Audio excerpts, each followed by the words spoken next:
Bismillahirrahmanirrahim. Alhamdulillahi rabbil alamin. Salatu wassalamu ala Rasulillah ma ba'd. Allahumma nas'aluka ilman nafi'an wa rizqan tayyiban wa amalan mutaqabbalan.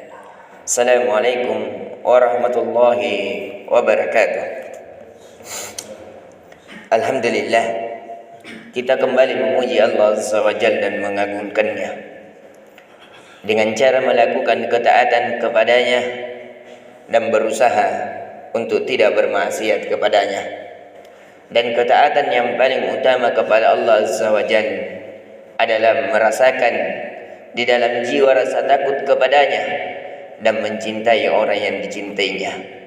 Dan kita sudah memasuki dari pertemuan sebelumnya dari kekasihnya, yaitu baginda Nabi Sallallahu Alaihi Wasallam, yang dimana kita sudah memasuki ketika Nabi Sallallahu Alaihi Wasallam diwahyukan kepadanya wahyu, dan kita sudah jelaskan tentang beberapa proses wahyu.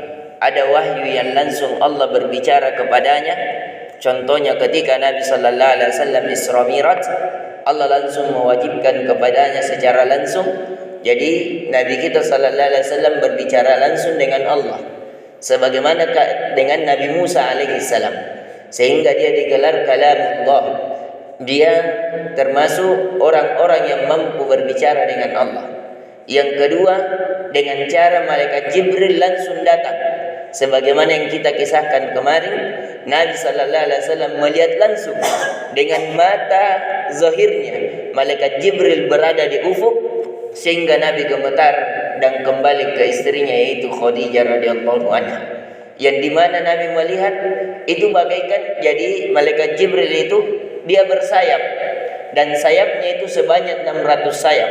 Satu sayapnya menutupi antara timur dan barat, dan menutupi timur dan barat, sehingga Nabi Sallallahu Alaihi Wasallam yang proses yang ketiga, malaikat Jibril berwujud manusia, sebagaimana hadis tentang iman, hadis tentang Islam, malaikat Jibril memakai pakaian putih yang sangat bersih, sebagaimana yang dinukil oleh Imam Nawawi dalam kitabnya Al-Arba'in An-Nawawiyah. Kemudian proses yang keempat, dengan cara Nabi di dalam tidurnya, dengan cara Nabi Sallallahu Alaihi Wasallam bermimpi, dan ini proses yang paling utama. Nabi bermimpi melihat cahaya seperti cahaya di subuh hari. Ini proses wahyu yang keempat, dan ini yang paling pertama yang memasuki Nabi Sallallahu Alaihi Wasallam. Di pertemuan kali ini kita akan mempelajari peran penting ketika setelah turunnya wahyu. Dan wahyu yang paling pertama sebagaimana yang kita kabarkan adalah Iqra bismi rabbikal ladzi khalaq, khalaqal insana, Iqra bismi rabbikal ladzi khalaq, sampai ayat yang kelima. Ini wahyu yang pertama. Kemudian setelah itu Nabi Sallallahu Alaihi Wasallam diperintahkan untuk berdakwah secara keluarga. Jadi Nabi mendakwai keluarganya terlebih awal. Kemudian setelah itu Nabi mendakwai secara terang-terangan. Tentunya ketika Nabi Sallallahu Alaihi Wasallam berdakwah di kampung halamannya sendiri, yang dimana dia dikenal sebagai Al-Amin, orang yang paling dipercaya, sampai-sampai penduduk Mekah pada saat itu semua hartanya dia berikan kepada Nabi Sallallahu Alaihi Wasallam. Dia amanahkan kepada Nabi Sallallahu Alaihi Wasallam.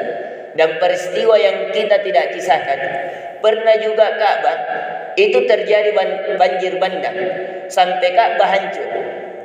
Ketika hancur Ka'bah, setiap satu sudut Ka'bah itu semua orang-orang Quraisy, para pembesarnya berbeda pendapat, dan bahkan hampir saling berperang siapa yang paling utama yang menaikkan benteng di setiap sudut Ka'bah.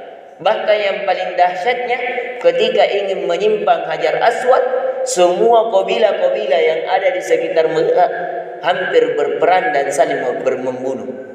Yang dimana mereka sepakat siapa yang masuk di pintu ini, maka dia yang paling berhak menyimpang Ka'bah, menyimpang Hajar Aswad pada tempatnya. Yang dimana ketika yang masuk adalah Nabi kita Sallallahu Alaihi Wasallam.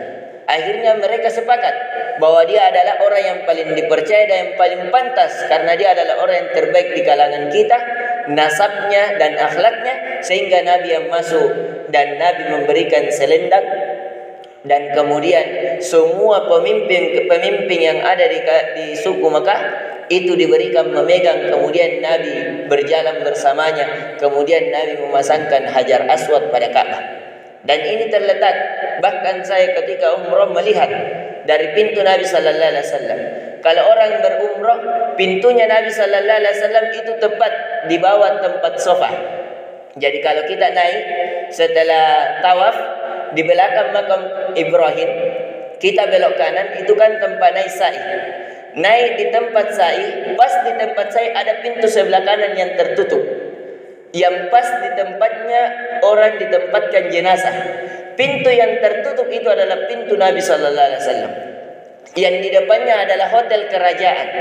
Bahkan saya meminta pada saat itu ingin lewat di pintu itu, karena Nabi ketika berhaji wada itu lewat di pintu itu, tapi pintu itu ditutup. Tidak boleh ada yang lewat kecuali tamu-tamu kerajaan atau orang kerajaan. Bahkan saya pada saat itu meminta izin dan hampir menangis agar saya seumur hidup saya lewat saja di pintu Nabi sebagaimana Nabi lewat. Akan tetapi penjaganya amanah mengatakan raja melarang.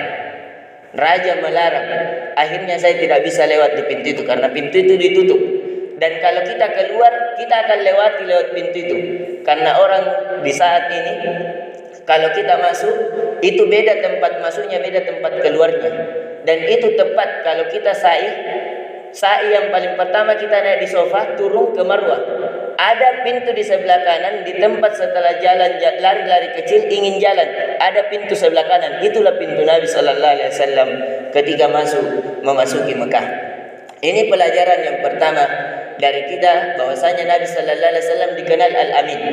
Sampai Nabi yang diberikan kepercayaan untuk menyembah Hajar Aswad pada Ka'bah.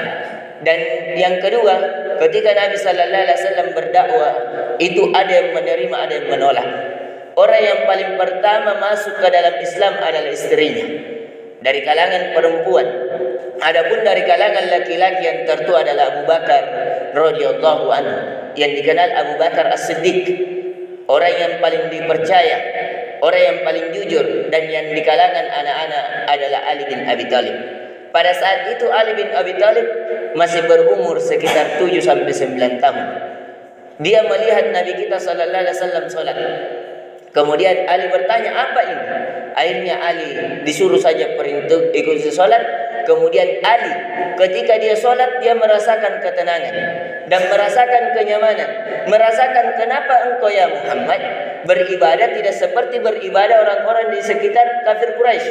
Karena pada saat itu Nabi sallallahu alaihi wasallam di sekitar Mekah ada lebih 300 patung. Ada lebih 300 patung yang ada di sekitar Ka'bah.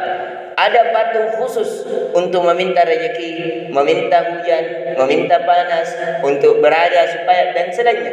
Dari sebagaimana yang dinukilkan oleh Ibnu Katsir dalam kitabnya Al-Bidayah wan Nihayah. Jadi lebih dari 300 patung. Bahkan di dalam tafsir Ibnu Katsir itu juga menyebutkan tentang adanya bahwasanya di sekitar Ka'bah lebih dari 300 patung. Akhirnya Ali bin Abi Thalib kembali ke pamannya, ke bapaknya, yaitu Abu Thalib. Kemudian mengabarkan tentang apa yang dilakukan bersama Muhammad. Akhirnya Abu Thalib mendengarnya. Yang paling ironisnya, ketika sudah Nabi berdakwah secara terang-terangan di kalangan pamannya sendiri, ada yang menolak. Itu yang dikenal Abu Lahab. Saking ironisnya ini Abu Lahab, dari kemanakannya sendiri yang dia kenal akhlak Nabi sallallahu alaihi wasallam, akan tetapi Abu Lahab berbeda. Abu Lahab di atas rumahnya ada yang lewat dan dia beriman kepada Nabi sallallahu alaihi wasallam, maka ia menjatuhkan kayu bakar. Dan adapun istrinya senantiasa memberikan kotoran unta dan meletakkan di depan pintu Nabi sallallahu alaihi wasallam. Sehingga kalau Nabi keluar buka pintu, langsung yang dia injak adalah kotoran unta. Dan pernah suatu hari Nabi sallallahu alaihi wasallam ketika diletakkan kotoran unta, Hamzah melihatnya. Hamzah yaitu paman Nabi sallallahu alaihi wasallam. Akhirnya Hamzah mempermalukan dari istri dan Abu Lahab itu sendiri.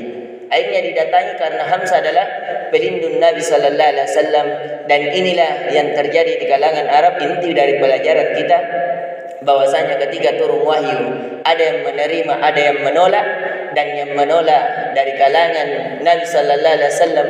Bahkan paling dahsyatnya akan kita kisahkan mengapa Nabi berhijrah. Nabi sampai-sampai di sebagian umatnya, kita akan kisahkan Bilal di kemudian hari, dia sampai-sampai disimpan di terik panas matahari, diletakkan batu yang sangat besar pada badannya, kemudian disiksa dan selainnya. Insyaallah taala inti dari pelajaran sekali lagi di subuh kali hari ini adalah dakwah Nabi sallallahu alaihi wasallam ada yang menolak dan ada yang menerima, dan yang menolak adalah dari kalangan keluarganya sendiri, bahkan memberikan kotoran dan selainnya dari azab-azab yang ada yang mereka lakukan kepada Nabi sallallahu alaihi wasallam.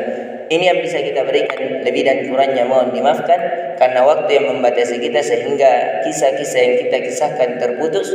Subhanakallahumma bihamdik, asyhadu an la ilaha illa anta, astaghfiruka wa atubu ilaik. Assalamualaikum warahmatullahi wabarakatuh.